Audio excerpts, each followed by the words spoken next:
एक आदमी जो अमित शाह की छाया में पला बढ़ा, अचानक देश के लोकतंत्र का पहरेदार बन बैठा। हाँ, हम बात कर रहे हैं मुख्य चुनाव आयुक्त ज्ञानेश कुमार की, जिन्हें मोदी सरकार ने ऐसे पद पर बैठाया जैसे कोई फ्री में प्रमोशन बांट रहा हो। लेकिन ये प्रमोशन सिर्फ उनकी कुर्सी तक ही नहीं रुका जनाब, पूरे परिवार को सत्ता की मलाई चटाई जा रही है।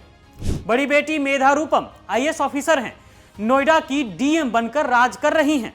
दामाद सहारनपुर के डीएम हैं, मानो पूरा जिला परिवार की जेब में ही हो। छोटी बेटी अभिश्री आईआरएस हैं, श्रीनगर में इनकम टैक्स की डिप्टी डायरेक्टर पद पर बैठी हैं। और दूसरा दामाद अक्षय लाबरू आईएएस ऑफिसर हैं, वही श्रीनगर में डीएम पद पर आसीन हैं। अरे भाई, ये चुनाव आयोग है या फिर फैमिली इंटरप्राइज? मोदी सरकार की कृपा ऐसी कि पूरा का पूरा कुनबा ही डीएम और इनकम टैक्स की डिप्टी डायरेक्टर की कुर्सी पर विराजमान हो गया, जबकि देश में वोटर लिस्ट से लाखों नाम गायब किए जा रहे हैं और ये साहब चुपचाप तमाशा देख रहे हैं।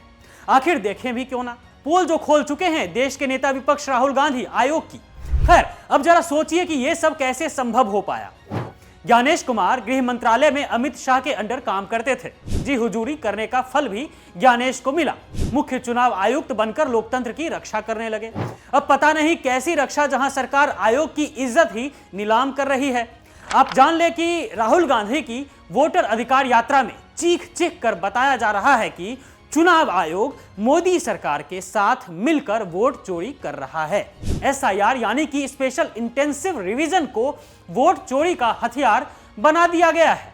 लाखों गरीब, दलित, पिछड़े, अल्पसंख्यक वोटर्स के नाम वोटर लिस्ट से गायब किए जा रहे हैं। बिहार से लेकर पूरे देश में वोटर लिस्ट में धांधली की साजिश रची जा रही है।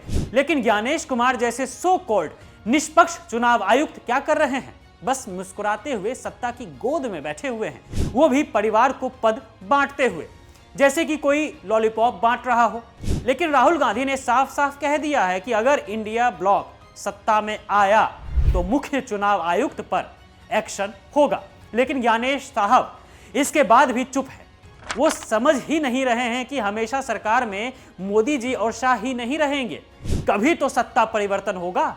तो उस दिन क्या होगा ज्ञानेश जी, जरा ये भी सोच लीजिए। खैर, एक बात बताइए ज्ञानेश जी, आखिर मोदी सरकार आप पर और आपके परिवार पर इतना करम क्यों कर रही है? आपकी बड़ी बेटी और दामाद यूपी में डीएम हैं, जहां बीजेपी का राज है। छोटी बेटी और दामाद श्रीनगर में अधिकारी बन बैठे हैं। ये संयोग है या फिर सत्ता की सेवा का इनाम? ज्ञानेश जी, आईएएस आईआरएस की ये दुकान जो आपके घर में फली फूली है, वो तो मोदी राज में ही हुआ है ना। तो क्यों ना कहें कि ये सब सत्ता की सेवा का ही इनाम है। देश में वोटर लिस्ट से नाम कट रहे हैं, खासकर विपक्ष के मजबूत इलाकों में चुनाव आयोग की पोल खुल रही है, लेकिन आप चुप हैं ज्ञानेश जी। सत्ता की मलाई परिवार को भी मिल रही है इसलिए ना। लेकिन याद रखिएगा, संविधान के साथ आप धोखाधड़ी कर रहे हैं, ये देश आपको कभी माफ नहीं करेगा। ज्ञानेश जी, जो आप काम कर रहे हैं ना, और अगर वो काम आपकी नजर में निष्पक्षता है, तो याद रखिएगा कि इसे निष्पक्षता नहीं, लोकतंत्र को खतरे में डालना कहते हैं। अगर विपक्ष सत्ता में आया तो ये कुर्सियां हिलेंगी ज्ञानेश जी, ये जरूर याद रखिएगा।